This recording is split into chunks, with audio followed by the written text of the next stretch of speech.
อบใจหลายๆนะท่านในพลมาเปาเนี่ยที่ผ่านคนมองเรามาอยู่สหรัฐอเมริกาลูกๆหลานๆก็ได้ด็อกเตอร์โลกเยอะก็มีเงินมีคามเนาะโพลแฮมพอสมควรเลยเหมาะสมที่ท่านในพลมาเปาได้เป็นเจ้าเป็นนายของชาวเราสามห้องทุกท่านเนาะ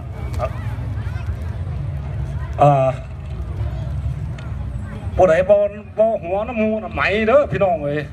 อันนั้นก็นั่งอยู่ซื่อๆก็ได้บ่หัวน้ำมูก็ได้โอ้ยนั่นบ่หัวน้ำมูไหมเด้อพี่น้องเอ้ยเอาอันพวกนั้นก็นั่งอยู่ซื่อๆก็ได้บ่เอามือฟาดน้ำมูได้ไปยังนั่นก็ได้ฟาดน้ำมูเต้นจังซี่ขึ้นมาดอกนั่งอยู่ซื่อๆมันงงนอนได้เอาล่ะนั่งซื่อๆก็ได้ฟาดน้ำมูได้ไปยังย่าๆซะนะบ่ต้องฟ้องนั่งอยู่ซื่อๆ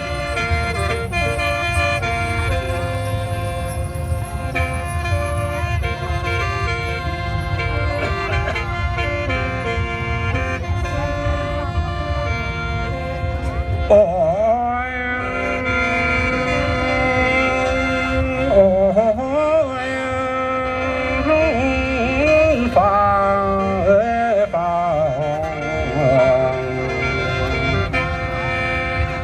โอ้ยเสียงยุ่นหน้าฟ้าห้องแรงในดังในเวลาปีใหม่นี้2,000 ปีได้ไกลห่างในพ้นดอวังเป่าได้น้ำพ้นดอต่างมันค่าจ้างบ่แพงหรือว่าเป็นคนบ้านคนปีกลางก็ดังแย่ให้พ้นวังเป่ามันคนน้ำหักใส่เงินเสียได้หาขายดี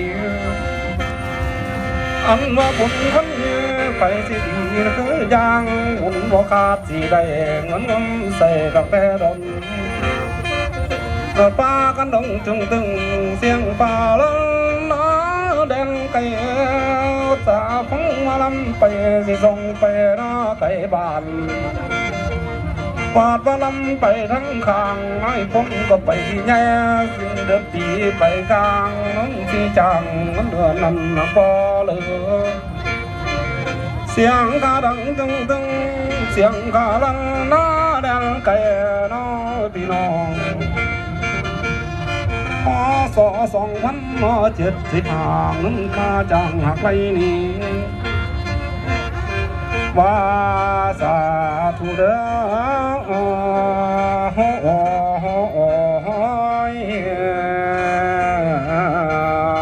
ลานามหลายปีเติมแล้วครับทางในพ้นฟังเปล่าเป็นคนนำเอาพี่น้องเศร้าเล่า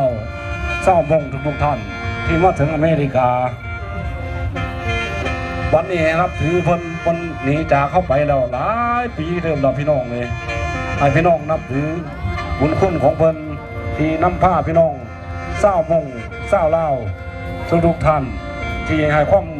เป็นธรรมให้แก่พี่น้องมงแล้วกับพี่น้องเล่าผมไม่ยังหลายขออวยใส่ให้พ่อไหนแก่พี่น้องมงเฮาอายุมันขอยืนก็ให้หลับให้รวยเป็นเศรษฐีมุสกูสุคนเด้อพี่น้องเลย